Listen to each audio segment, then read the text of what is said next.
you know, the frame in thinking about talking to you, the natural frame for me was Campbell's hero's journey. And we know that the hero's journey is a phenomenon of our times. I mean, this is what Campbell is known for.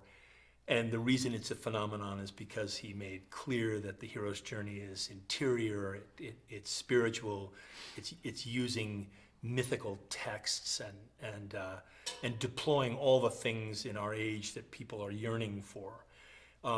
And even at the time when he was framing the hero's journey, you know, Star Wars was an example of that, and he sort of he unpacked Star Wars in order to make clear what the hero's journey was.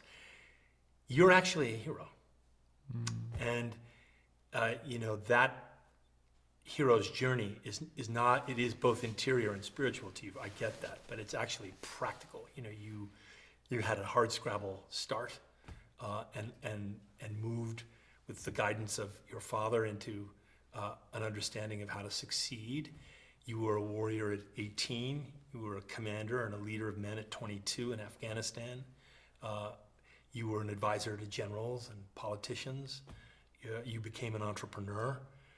You built a fast-growing, unbelievably successful business. You're a founder whisperer today. You know, you've taken the hero's journey, and you've suffered the hero's journey.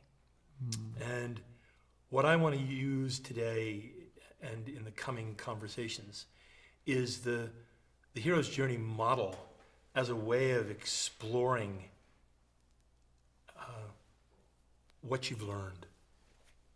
Because what you've learned is extraordinarily valuable for a lot of people. And before I do jump into this first conversation about the call, hearing the call, refusing the call, answering the call, which is the start of every great heroic journey, I'd be curious to ask you about something that's extraordinarily important to you that you often write about and you often talk about, which is the capacity to reflect. What is reflection for you? What is the mechanism of reflection, and why is it so vital to you?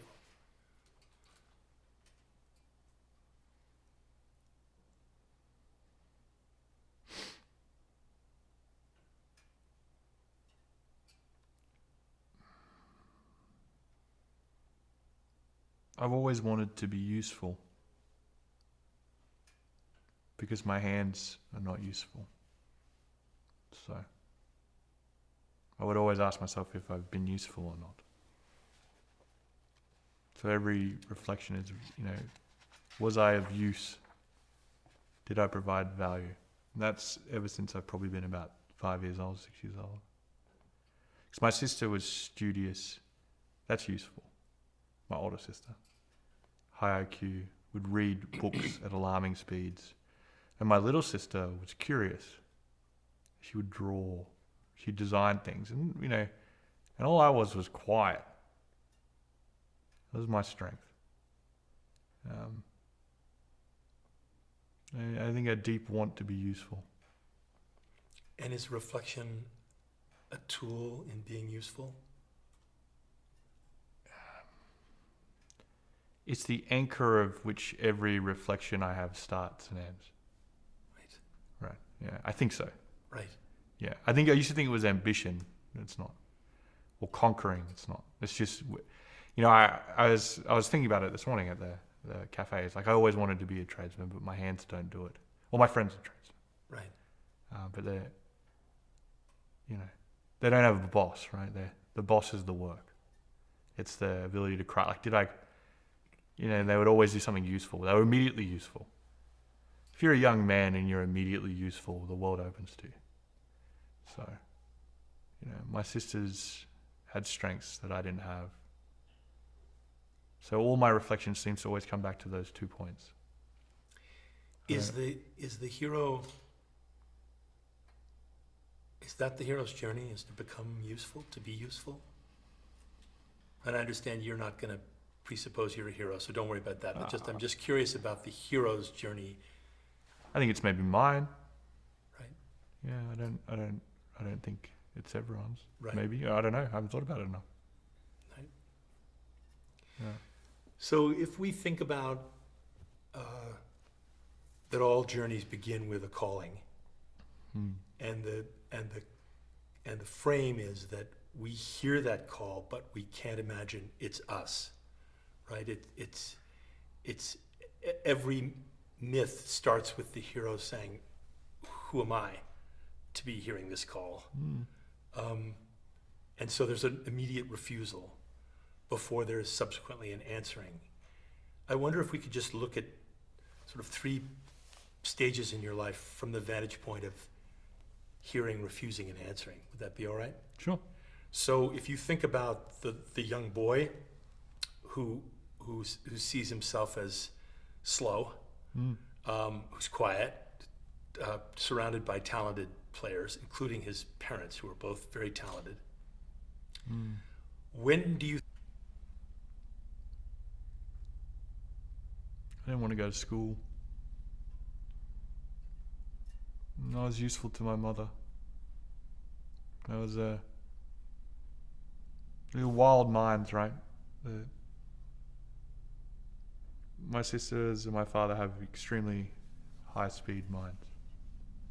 If you're my mother, it's like how did I get lumped with these highly neurodivergent people? So I was useful to my mother because I was quiet and I would listen. So I didn't want to go to school. Who am I going to be useful to there? So I would say that, I found it really interesting. My mum called me the other day and she goes, "I saw your kindergarten teacher." And I'm like, "Oh yeah, Miss McKinnon." I'm like, "And what did Miss McKinnon say?" And she's like, I showed her the picture of you with your children. I'm like, "Oh really?" She goes, "He's still very handsome." I'm like, "That's interesting." And I go, "What else did she say?" She said, she's a principal now, and she said, he's still the student I talk about on how to deal with a child that cries for 150 days straight because he doesn't want to come to school in kindergarten. And I coach kindergarten teachers through how I helped that student do it. And he was the student that did it. Or he was my instrument for me to learn how to do it, or something like that. So I really didn't want to go. 150 days. 150 days, didn't want to be there. I escaped 3 times or something like that. Just escaped. And so what shifted? When did you start to answer the call? If the calling at that point was come and learn in the world and you said no, when did you start to enter the world? I don't know. And, at some point, I don't know. I was trying to pinpoint that after noticing something this morning, and I'm not sure. At some point, I realized I could be of value to the young kids around me, the guys my age. I don't know why. At some point, I sort of became their leader. I could see more in them. And did that leadership emerge out of 150 days of crying? I could tell you that, an elaborate story of, born leaders that come from conflict that exists in my family. And it would almost be believable. Right. It's not the truth. Right. I think you sort of highlighted the truth of I love them. That's it. Right. Yeah. If you try to figure out why someone would die for a king, I know I would be one of the people that would. Do you know what I mean? Like right. Sometimes a person is worth that. Sometimes. In what they do. And I could see that in people. And I don't know, and it's something to do with affection. I don't know what it is. But I haven't figured it out yet, but it's the reason why I understand the potential of someone. It's interesting to me that when we turn to the subject of war, this is all going to become, and it comes from your metaphor about the dying for a king. Much of this refusal, answering, becomes really vivid.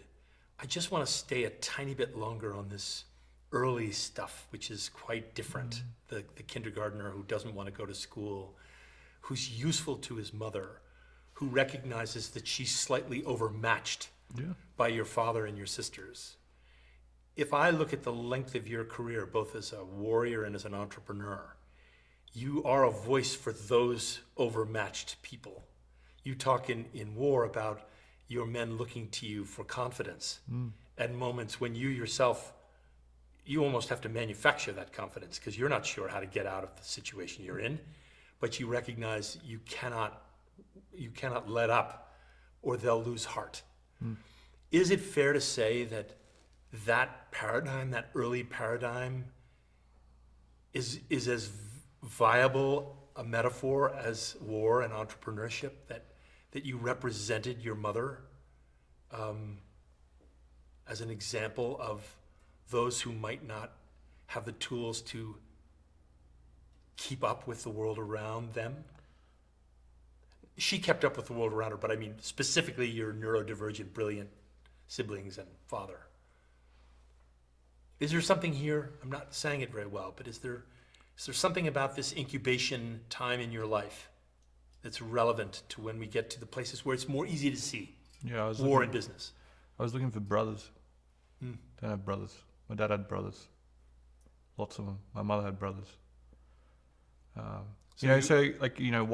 would I love my friends at such a young age? Well, really simply, you don't have a brother, so like we have a Carter Samaha. He's like this young Lebanese Christian. His family's poor like mine was at the time, and you have a birthday party, and he's on his BMX, and I'm not very good at it. He's a natural athlete. He's very good at it. He's like, let me show you how to do it better. No one told that kid to do that. And why wouldn't you love him? Let me show you how to do it better. And you do it, and you show you. And you spend an hour doing it, again and again, until you did it. You're like, good work. It's like, that kid just knew that, So I had a lot of friends like that, and I was looking for brothers, and, unfortunately some of them didn't get through a certain stage of their life, so, because they probably lacked fathers, but the military and founding a company is all about trying to find, brothers and allies that I could go on a quest with, I think. And is there a role for sisters in there? Yeah, brotherhood's a fraternal term, but You meant both. It doesn't really apply to sex. I'm not trying to apply a gender to it. Yeah. Yeah. You know what I mean? Sure. Yeah. So how, we'll come back to allies in your childhood in the next segment, but let's move to war for a moment. What was the first calling toward war, and was there anything in you that refused it? There was nothing in me that refused it. So the calling came because it was bound to come because of your family history, or what? It didn't happen fast enough. Right. Yeah, this is an interesting story. I was probably maybe 11, 12 at the time when the towers were hit. We're Australians, we're very far away from what occurred not far from here. And my uncle came in, he's a mysterious character. You describe him as a shadow. He is a shadow. He's brilliant. He's deceptive, courageous, long-term thinker. He's like, we're going to get that guy. And he didn't say it as like a superficial meta. He was literal. And he meant me and his son and him. And then, they would give me these books to read. And there were all these novels about warriors, spies. And they'd give me these magazines. And him and my grandfather, which were all on my mother's side, would just talk about these books. They wouldn't say you got to be a warrior, you have to be a warrior, or they would just talk about these books. And at a very young age, I've got like this book club, and then all you want to be is a guy sitting on the side of a helicopter, being like these guys that don't, they're not perfect, they're ordinary men. They're not but they're so passionate about this idea and becoming good at it. And they're so believable in their stories that no one believes them. What happened? And what they've done. My mum never believed her brother. It's really interesting. She thought his stories were hyperbolic or exaggerated, but you knew. Well, you just went to his funeral. Yeah, I went to his funeral and suddenly. And then we got everyone was we there. had his service record and all of these things were read out. It's just like it was all true. Yeah. It's interesting, we'll come to this later, but deception, which is such a vital tool for you in war, is always seems to be deployed in service of the truth. I mean, that it appears to be deception, but it's just another way of getting at the truth. And I'm curious about in that book club, in that grooming that was done. I mean, there is your uncle saying, we're going to get him. That is a grooming of you to become a warrior. Yeah. It couldn't come fast enough. What did that mean? 18, you signed up? How did it work? Yeah, I signed up at 18. And did you know what you were signing up for? Did you have an image of what was happening in this? I had a romantic image of what being a soldier was. Right. Yeah, you could replace the word soldier with hard, and they could mean the same thing. Right. Yeah, I tried to quit my recruit school in the first 2 weeks. I rang my mother, cried, didn't want to be there. Kindergarten again. Yeah, very much so. And what was it that you didn't want to be there for? That's a great example of the refusal. I love that. Your hands didn't do the job. Well, I cut my fingers in the first, my thumbs in the first 2 days. And everything about the first sort of few weeks is you lose all of your rights. And then you have to earn them back as a group. And then once you've created a tribe that has a character, you can have all your rights back. And that's how they work. So just cover that one more time slowly, because this is really important, and I think it relates to everything we're going to talk about. Yeah. You start by losing your rights. You lose everything. Everything. You can't talk. You can't go wherever you want. You have to ask permission. You have to do everything in a way that's not natural to you or anyone. And then you get them back by working as a team. You can't just do it yourself. If you become the person that gets everything right and everyone around you doesn't get everything right, then it's a failure. And you'll be more punished than someone that's trying to do it as a team. It's a fascinating concept. And you don't realize at the time what's going on. And they have a whole bunch of ways that they describe it. And but really they're building like a new tribe of people, and they name it and they give it symbols, and eventually once you achieve a certain level of it, they give you some freedoms back, and then eventually you get it all back.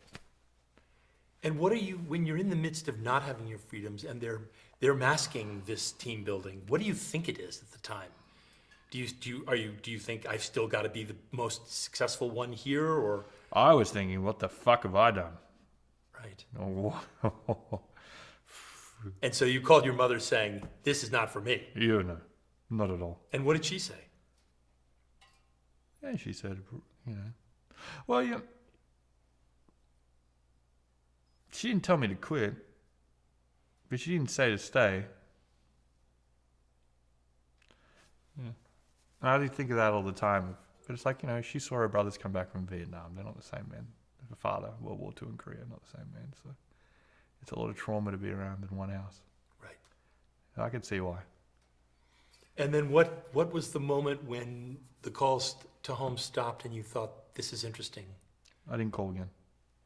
After that last call? Didn't call again. Yeah. And what started to shift in you? You didn't have time for reflection. Yeah, I did. I couldn't sleep. I didn't really sleep. So everything about the first 2 weeks is physical activity, mechanical operation. Everything. Drills, tools. So if you're a kinesthetic learner, so you learn by doing, it speeds up. I need to understand. Are you a kinesthetic learner? No. Everyone is, but it is not my strong suit to be able to see someone do one thing and then reciprocate. Can't do it. So athletes excel at being soldiers. Because at the foundation of learning to be a soldier is learning drills. Because drills buy you time. And time is the most valuable thing in combat. If you own the clock, you will win. There isn't, it's just, it doesn't matter if you have many resources you have. If you own the clock and you can change the time, you win. And so, I don't know any of this at the time. Of course. And I'm like, I've got to figure out, because the team, the drill sergeant that's sort of, and the corporal, he's trying to, he doesn't want me, because I'm slowing everyone down. My hands don't work. And he's a kinesthetic learner. He has no idea how to. So I'm like, I've got to show these people I can be useful. Right. So I would sit and read all the pamphlets when everyone's asleep. I would understand how it works. And, it wasn't useful immediately. And then we start to go out field where a soldier is really a soldier. And then all of a sudden I'm extremely useful. Because you've done your work. I don't need sleep. I don't mind hard work. I don't mind pain. I enjoy suffering. I don't mind spending the iterations that's required to get it right, because I couldn't get anything right in those first few weeks. Right. And I learnt why all these things exist. So, although I had zero success, I went from not passable to passable. Didn't win, but it taught me why soldiers do drills, why the books exist, and why you should study the books. And everyone else didn't get that gift. They just breezed through kinesthetically. So it's the replication of the boy who thinks of himself as slow, who determines that he can succeed and will come to the allies that helped you realize that. Yeah. But your capacity to say, I can be useful to my mother, I know I can. The same frame is happening here, in that you're there in the army, you are ostensibly slow. The corporal wishes you weren't in the group. But as your tolerance for pain and your passion to learn, you started to develop what you need to develop. And suddenly, when it comes to answering the call, and the field is the first place where the call is visible, you find yourself very useful. You do, yeah. Because you start to learn things that no one else does. So I couldn't shoot, and I was trying to understand why I couldn't shoot. And I was like, I don't understand what I'm doing wrong. And, after I started reading the pamphlet on the rifle, you start to learn it's one of the only rifles that doesn't have an adjustable butt. Right? So the rifle is a perfect fit for someone that's a certain size. And most soldiers are that size. Now, I'm not that size. So I've got to figure out then, okay, if I can't adjust the rifle, what do I need to do differently? And I start to do the things differently, and I get better. But then I also work out that the rifle is not actually that important in platoon and company warfare. The machine gun is. Because I read the book, the next part of the book's the machine gun. So I'm like, I want to carry the machine gun. Great thing about the machine gun is it has a bipod. It's less relevant. It's the weapon effect that's more important. And then once you learn that the machine gunner is out of there's 6 machine gunners, and that's the only person the platoon commander puts down to defend a location, then it's like, you have more time with the platoon commander, and he's telling you how he's doing it. So then all of a sudden you go from the machine gun to warfare, and you understand how everyone else fits. So when we went out field, I was like, I want the machine gun. And everyone's like, oh good, I don't want to carry it, it's too heavy. But great, I'll carry it. So if I hadn't had that pain, I never would have read the book, and then I never would have understood how important it was. And then I had a sergeant, and he said, I go, why does the platoon commander get to put down the machine guns if I've got to carry it? And he looked at me, and it was disgust, and he said, and it was disgust, and he goes, if you think you can do it, then you go away for 18 months, and you go get commissioned by the Queen, and then we will listen to where you put the machine guns down. And little did I know that I went and learned how to do that. And I took that as a challenge. But he's right. The guy who's had the most training should do the most important thing. And even though he's 22 years old and he's not the oldest, it's really important that the platoon commander put down the machine guns. Right. Yeah. So come back to me for a second.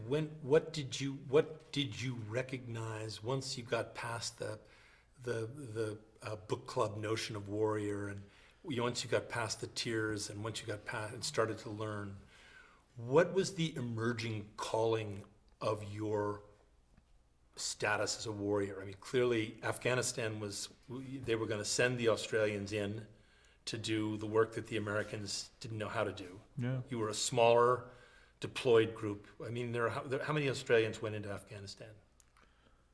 Not many. Probably 15,000 over the same time period the US was there. Yeah. So what kind of a calling emerged for you as a warrior in Afghanistan? Well, I never really thought about it that much. Once I worked out that I'm not a very good soldier, but I really like to see if I'd be a good commander.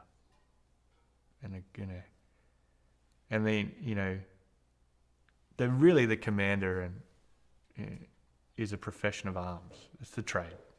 Everything else leads up to this person making a decision. It's the trade. Interesting. And you bring that word up as a guy who said, "I'm not a tradesman." Yeah. Well, here you are. Well, yeah, not in a. I wish I could be a peaceful trader. I got it.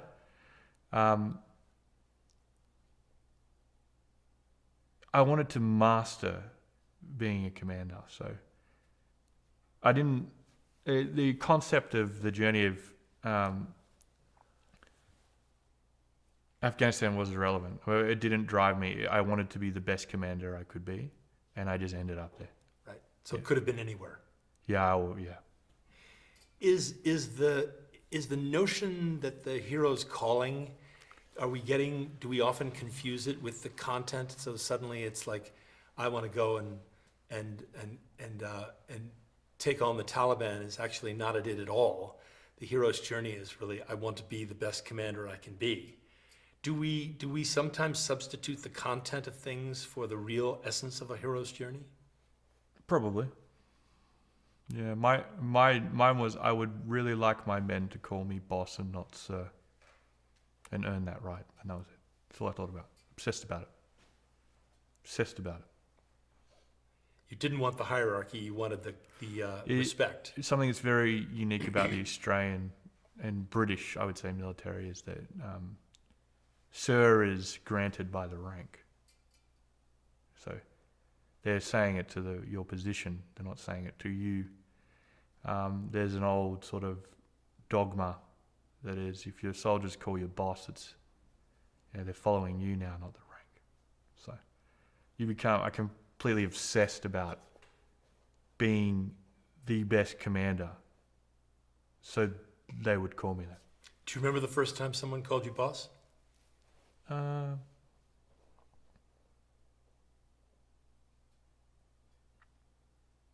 really, no. Do you remember the first soldier who treated you like a boss? Meaning, who said, "I follow you, not the rank"?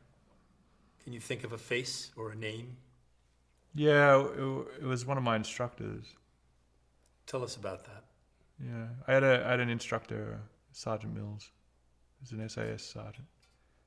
I had no idea he was an SAS sergeant, and he destroyed me for it. But he did it in his own way. He was instructing cadets, but you could tell that he would follow you. He's a really interesting guy.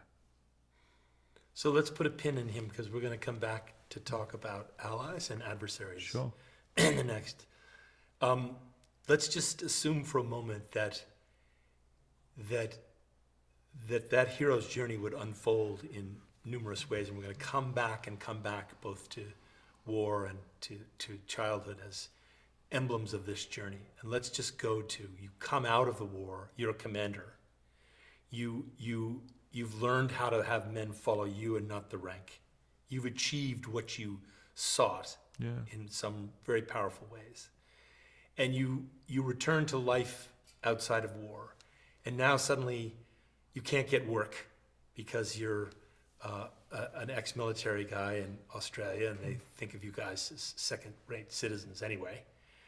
And as I remember the story, you're trying to become a security guard for a building there, and you don't have the credentials you need. And you think, this is bullshit, and there are going to be a lot of vets like me who are treated poorly when in fact we're highly, highly trained, highly resourceful, highly accomplished individuals. Did you have a calling for With You, With Me? Was there any kind of refusal at the start? Because remember, it's interesting, you did say there was no refusal for war, but you called your mother because you were like, shit, I don't want to do this. So in every answer, there is a refusal. Can you go back to the beginning of With You, With Me, just before it was even a company? I sort of refused being a commander, so I end up on this downward trajectory out of the military. So, I did a lot of hard work. I put in a lot of innings. I was doing better than a lot of my peers, and they tried to give me this job, and I didn't want to do it. Right, because it was more hierarchy than leadership. No, it was just like I didn't believe in it. Right. It was like, it's such an odd concept. Like, they wanted me to be the reconnaissance commander, and I was just like, this is not the way reconnaissance will be done. And I was like, now looking back, and I'm like, that was fucking arrogant. The reconnaissance commander is the person that gets set up to join the special units. So they're sort of preparing you for it. And I wanted to be an assault pioneer, which is someone that digs holes and blows things up. They're the guys that breach. I knew what I was. I knew I wasn't a guy rolling around in a bush. I'm fucking over 6 foot. Can't hide me. So I refused it, and I did the course, and my body fell apart. My psyche refused it. I refused it, and therefore everything fell apart. Yeah. So. And once you do that in the military, you've signed a career death warrant, really, haven't you? Yes. Right. Yeah, but at the same time, my body fell apart. So. Yeah. The world moves in mysterious ways. It's like no matter, even if I can come back, I can't. So now I've gone out disavowed in their tribe. And, what was really interesting reflecting on it is I didn't realize that I was someone that built things at the times and a founder, and I wasn't normal. And I had this colonel, and he's like, I wrote this whole way the company combat unit should be retrained. And he's like, this is accurate, and it should work. And he goes, but they're going to destroy you. Because they're going to come for you. Because we need to get you out. Because? Why are they going to destroy you? Why are they going to come after you? Because I didn't do what they said. And they're a bureaucratic system. So, their outlier, the guy that has done the things, who's got the pedigree, won't do as he's told. That's fatal to an organization like the Army. Yeah. Yep. But can't have that. If I realized I was a founder, I would have approached everything differently. Right. I didn't know how to position my usefulness. So I did what everyone does, is I took them on. Right. And I took them on with arrogance. Right. Yeah. And they were bigger than you. Oh, yeah. So they could grind you. Oh, they didn't stop. They didn't stop for a decade. Yeah. They kept coming. Yeah. Yeah, even as I built my own thing, they came. So first of all, let's notice that this is the first time that actually what you recognize is that you didn't know you were a founder. And we're going to come back to that because this is really at the essence of that hero's journey, is the recovery of who you really are. So let's go back now to this beginning moment when the system's still grinding you down, but you're back in Australia and you're starting to think about other people who are in the situation you're in. Another call starts to emerge. Another refusal you acknowledged was like, I don't know that I can fight this system. Why do I want to serve the system? But something kept you going. What happened? How did With You, With Me get started then? So, here's the interesting thing about figuring out that you're a founder, someone that has to take something from 0 to 1. Business owners aren't all founders, some are.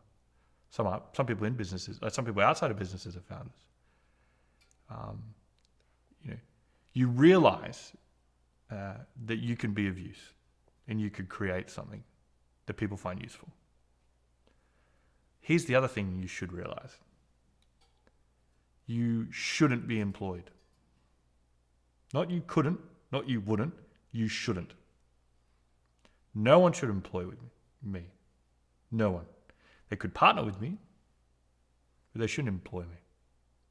That's a really terrifying idea. Yeah. It's like...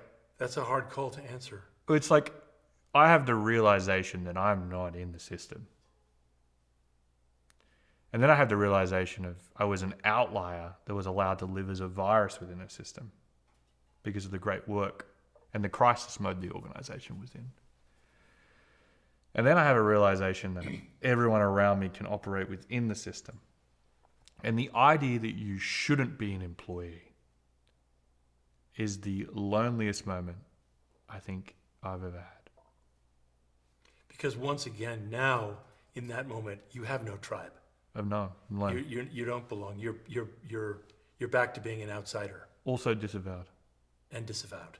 I've done it to myself. Yeah. Right. Yeah, and to the interesting thing is because I went so well as a commander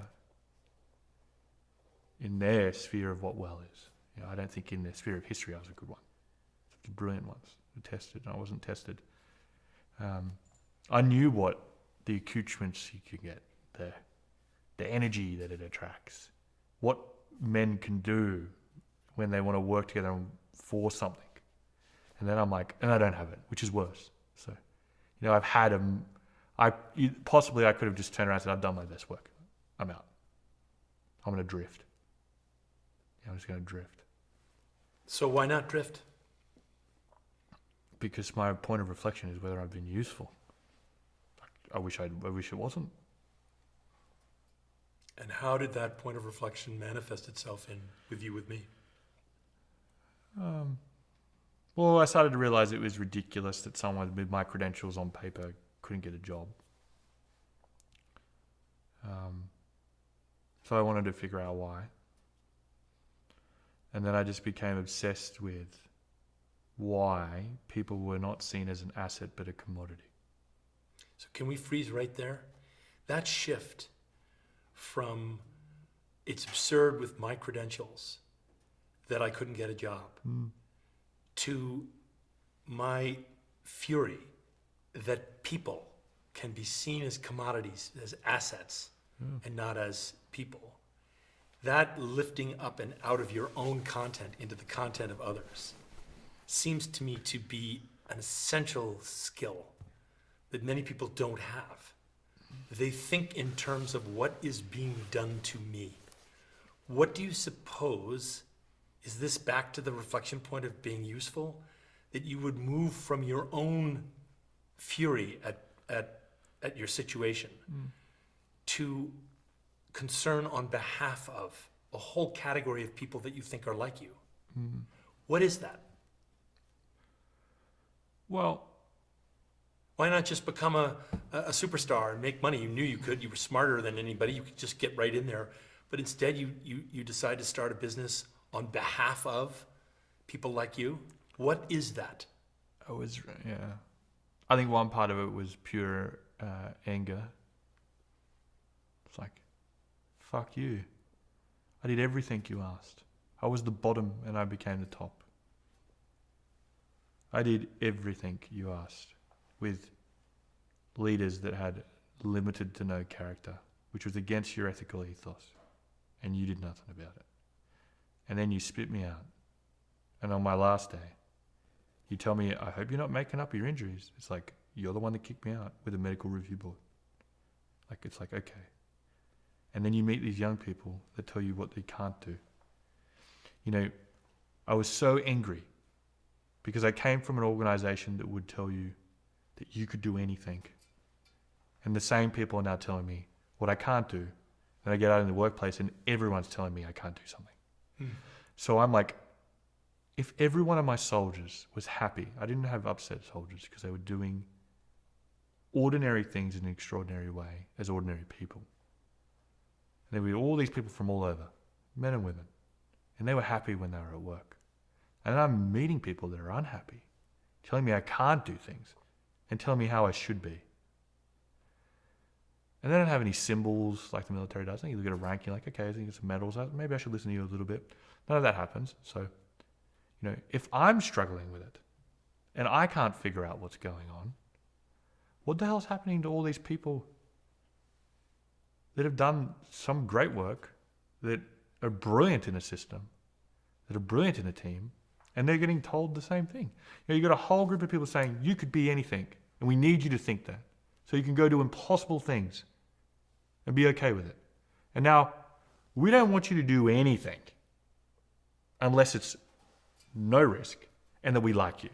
But we can't tell you what we like in people. We don't like ourselves, and we don't like the world that we're in.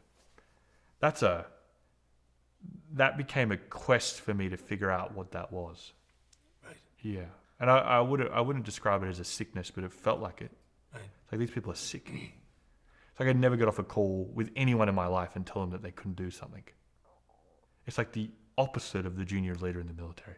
The junior leader in the military is like, this is hard. We've all thought we couldn't do it. Here's how I got through it. And each one of them would have a different story about how they did it. So this is the framing of this first conversation, which is the arrival at what the quest is, at what the framing of the quest is.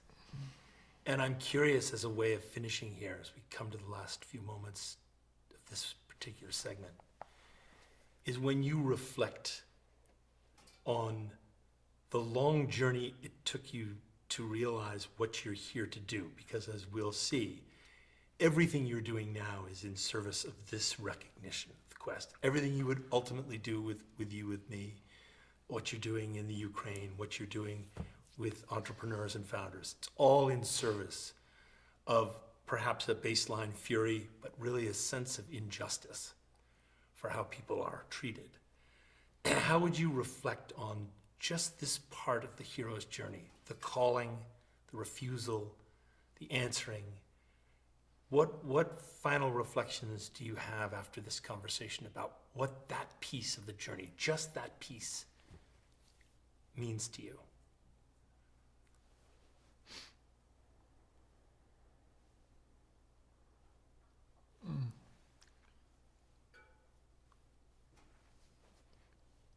Means to me in what way? Let me ask it another way. Sure. You think mythologically. Yeah. This portion of the myth of the hero's journey, what do you think about it, this starting place? And in mythological terms, I don't give a shit about the content. It's like it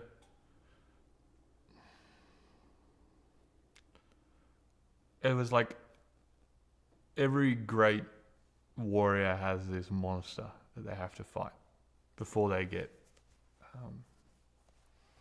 before they really get any renown, right? And it's, they train for a particular monster and then they get a different one. A lot of the time. Sometimes they don't.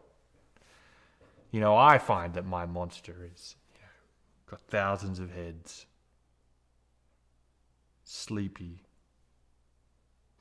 irritable, has no mirrors, so doesn't know it's a monster. And I sit there and I'm sitting in. I've done about 200 calls to other veterans to see how they dealt with this thing. And I was trying to help them, but really I think I was trying to help myself. And I was like, oh, this is mine. This is my monster. And I was like, fuck, I don't have any of the skills to take this fucker on. And I sat there and I was like, well, my father's been teaching me business at the dinner table since I was 6. My sister is the professional employee and is brilliant at it. And the military has taught me how to fight and campaign and maneuver. Maybe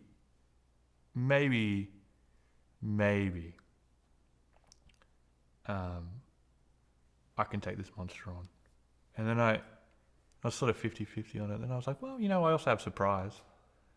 And I remember telling my grandfather about this. He's like, how did you get through some of the initial stages? I go, no one saw me coming.